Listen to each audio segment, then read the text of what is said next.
Hello there guys, tutorial tayo. So meron ako dito 1 piece of BSP series non-magnetic and magnetic type from 1995 to 2017. Standard circulation coin, composition copper nickel, weights 6.1 grams, diameter 24 mm and thickness 1.75.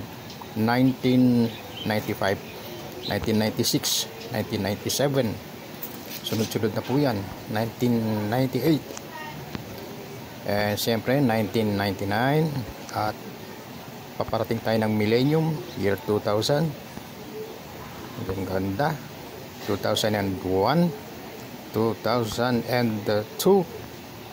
at ang pinakahuli sa non-magnetic, 2003, at siyempre ang kasunod dyan another 2003, pero iba na ang kanyang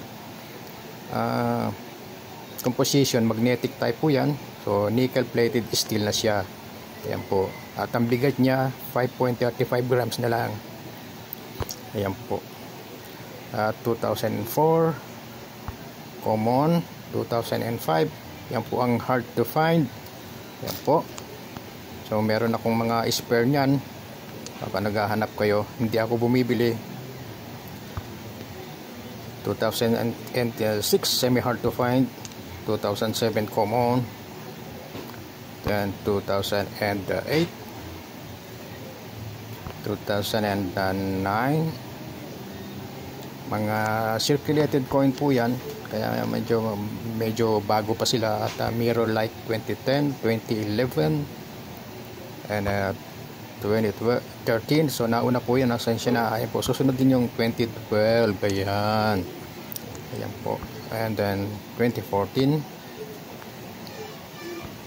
and 2015 and 2016 and the last but not least 2017. Maraming salamat po sa inyong walang sawang pagsubaybay. God bless.